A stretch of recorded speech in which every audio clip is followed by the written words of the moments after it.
Olá, estaremos dando início aos estudos da disciplina Organização Econômica do Espaço Mundial. Essa disciplina possui um caráter muito singular no que diz respeito à abordagem dos temas envolvidos na discussão da disciplina. Todas as discussões realizadas no Ocidente, de um modo geral, a partir da modernidade, elas caracterizam-se muito por uma ênfase na dimensão historicista dos fatos. Esta disciplina procura dar um caráter diferenciado, envolvendo aspectos mais direcionados à ideia do espaço. Ou seja, como é possível fazer uma interpretação histórica, de fenômenos existentes na sociedade, levando em consideração não apenas a dimensão do tempo ou historicista, mas também a dimensão espacial. Esse fenômeno ou essa abordagem espacial, ela requer de fato um certo treinamento, um certo amadurecimento de leituras, enfim, de discussões que nos permitam criar esse raciocínio mais voltado para uma interpretação espacial.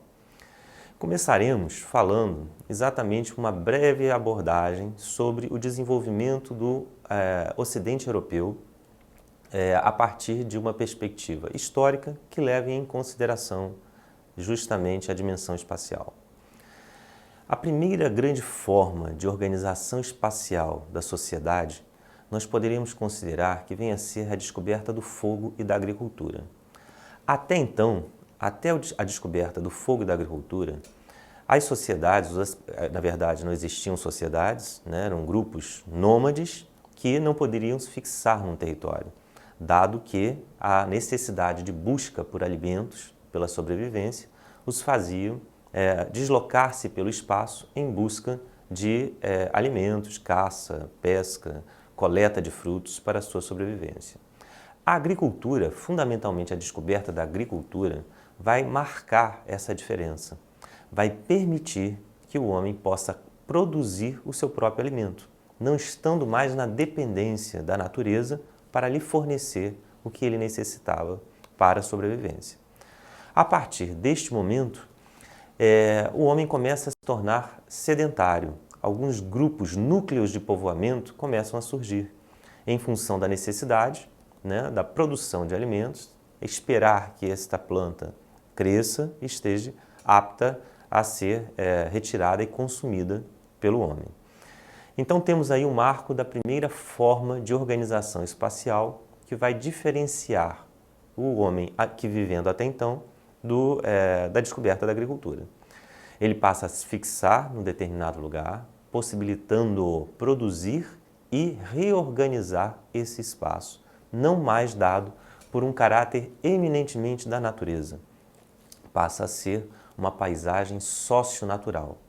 Mesmo que essas plantas que ele passe a cultivar pela agricultura sejam plantas retiradas da natureza, ele que vai conferir o caráter de posicionamento geográfico, espacial dessas plantas no espaço.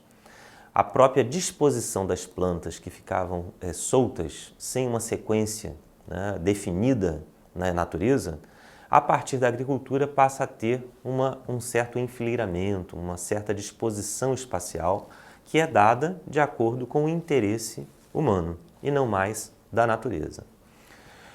Uma outra grande modificação nessa primeira dimensão espacial dessa sociedade, a partir da descoberta da agricultura, vem a ser a valorização da seletividade das espécies naturais.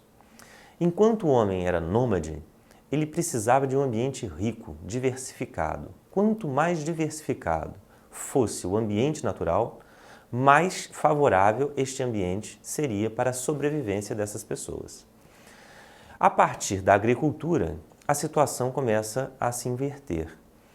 Temos uma valorização gradativa da seletividade de espécies, ou seja, o homem passa a considerar quais são as espécies úteis e aquelas que não têm utilidade. De um modo geral, aquelas que servem ou que ele consegue domesticar para a agricultura passam a ser plantas consideradas importantes e, portanto, passam a ser estimuladas. As outras com as quais esses grupos não veem, né, a possibilidade de formar ou transformar essas plantas em alimentos, elas são desestimuladas. Então nós temos gradativamente uma transformação também no tipo de paisagem e das espécies animais e vegetais, principalmente. A partir do momento em que algumas espécies passam a ser estimuladas e outras passam a ser cerceadas ou combatidas, como aquelas que vão competir com os nutrientes ou com o espaço necessário para a produção de alimento daquelas comunidades. A partir então da descoberta da agricultura, nós passamos a ter chamados três gêneros de vida. O gênero pastoril, né, que é a domesticação de animais, o gênero da caça, coleta e da pesca, para os grupos que ainda não descobriram ou não dominam a agricultura e, portanto, continuam nômades, e o gênero agrícola, que é o gênero, né, dos grupos que passam a se tornar sedentários e valorizando a seletividade das espécies.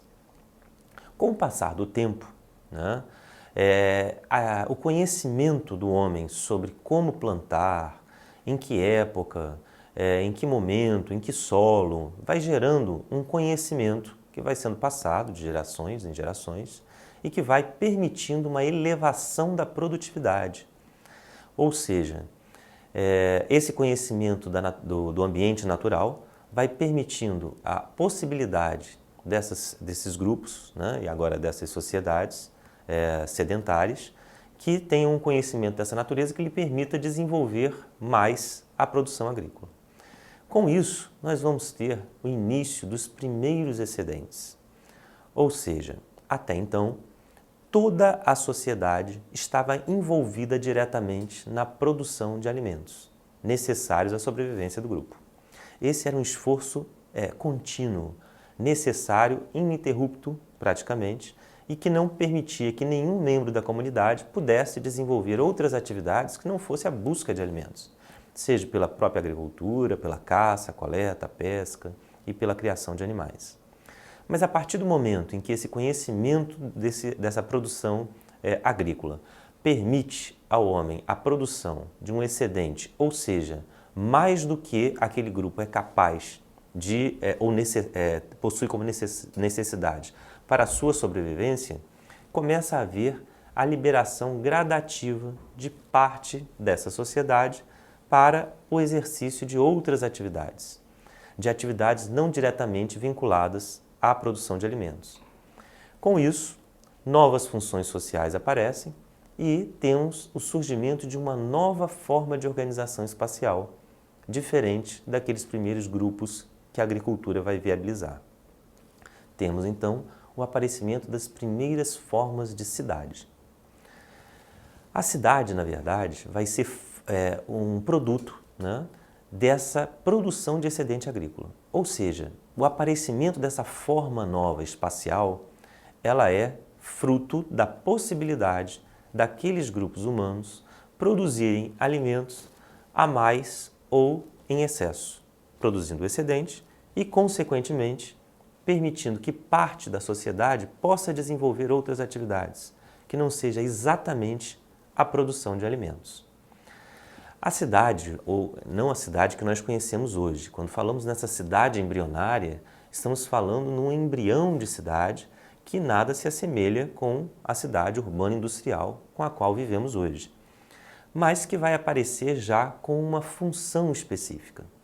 As primeiras cidades, fruto desse excedente agrícola, vai surgir exatamente entre meios ambientais ou geográficos desiguais, entre a floresta e a savana, por exemplo, que vai permitir que grupos agrícolas de um ambiente natural diferente do outro possam trocar os seus produtos. Então a cidade vai ser um espaço naturalmente constituído em ambientes geográficos que são diferentes, mas criando esse intercâmbio, favorecendo então a troca de produtos. A cidade nasce como um espaço eminentemente favorável ao intercâmbio mercantil. Bem, esse aprimoramento, né, desse conhecimento da produção agrícola que o homem desenvolve gerando o excedente e formando um espaço diferenciado que até então não existia, que era a cidade, né, vai desenvolvendo também outras atividades e, com isso, o desenvolvimento técnico. A partir do momento em que você tem pessoas dedicadas a outras funções, como defesa, religião e outras questões na sociedade que passam a surgir, existem pessoas também que estão vinculadas a pensar formas de produzir de forma mais fácil, né, com mais intensidade. E com isso, algumas técnicas fundamentais para aquele período histórico e espacial começam a surgir. A pá e a enxada, por exemplo, transformaram-se em grandes descobertas técnicas que promoveram uma revolução na forma com que o homem vai lidar com a natureza e principalmente com a produção agrícola. Todo o trabalho que se fazia manualmente, o revolver de plantas, trabalhar a terra, semear, né, o solo, era feito eminentemente com o próprio corpo. A pá e a enxada vai auxiliar no movimento corporal dessas pessoas, dando uma velocidade maior e uma capacidade de transformação do espaço até então inexistente. Com isso, né, e também posteriormente com o arado animal, nós vamos ter a maior produção agrícola e com isso áreas maiores passam a ser utilizadas para a produção agrícola. A partir do momento em que essas técnicas começam a ser descobertas e utilizadas na produção agrícola, uma maior produção se desenvolve em espaços mais diversificados, já que agora é possível trabalhar outros tipos de solos e também de plantas, né, transformando esses ambientes em produção agrícola. E a produção agrícola começa a ganhar espaço, aumentar a sua área de produção. Nada parecido com as plantations que possuímos na atualidade, mas comparado com aqueles primeiros núcleos de produção agrícola, nós temos um salto geográfico na área geográfica de produção. E com isso a produção agrícola ela acaba saindo das florestas, onde de fato ela inicia-se, e acaba ocupando os espaços de outros gêneros de vida, como o gênero pastoril, por exemplo. Isso vai fazer com que a territorialidade do gênero agrícola tente se impor sobre a territorialidade dos demais gêneros de vida. Naturalmente, isso vai gerar também um processo de conflitos entre gêneros de vida que tentam impor a sua forma de vida, né, ou de produção sobre os demais. Esse é um momento de recrudescimento do papel de intercâmbio mercantil da cidade.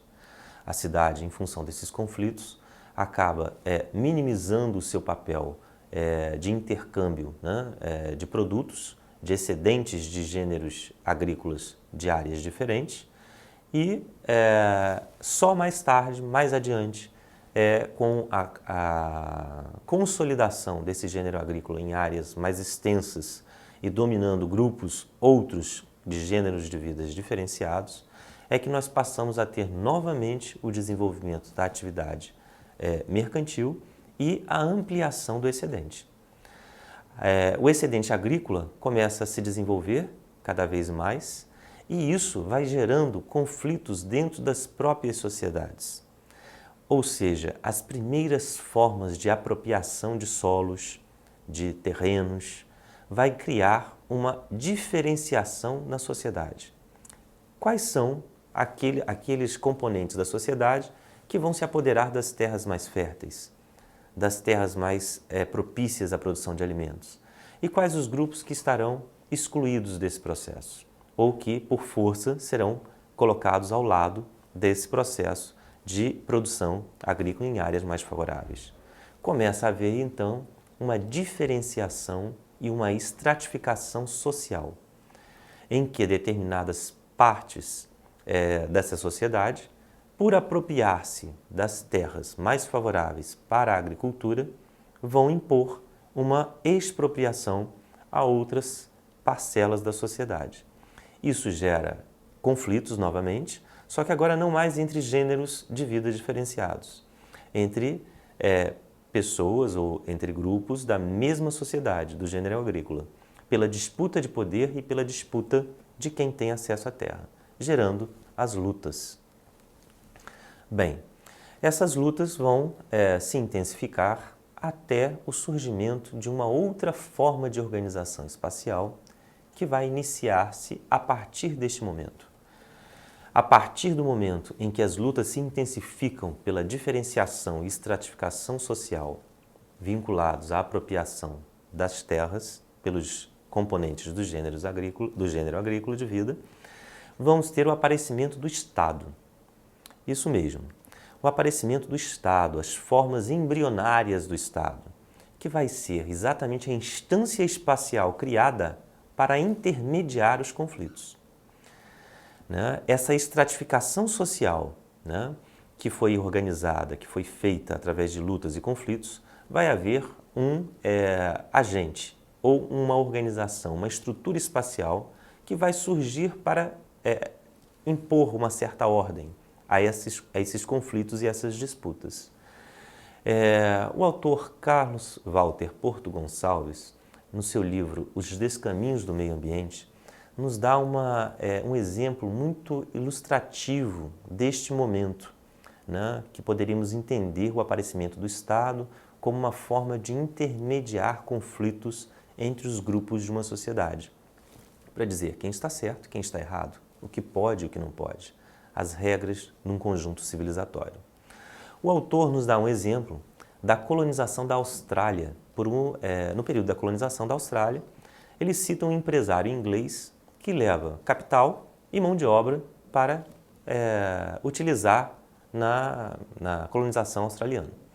Só que ao chegar na Austrália, esses trabalhadores ingleses que foram levados juntos com esse empresário, eles veem aquele monte de terras vazias, que não tinham donos, e largam o empresário e vão viver por conta própria, com agricultura de subsistência, enfim.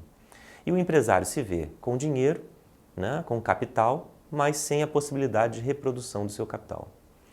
E aí ele mostra que o empresário, na época, desconhecia que para, de fato, ter a possibilidade de utilizar a mão de obra e a reprodução do seu capital usando essa mão de obra, ele teria que levar, junto com esses trabalhadores, todo o aparato do Estado.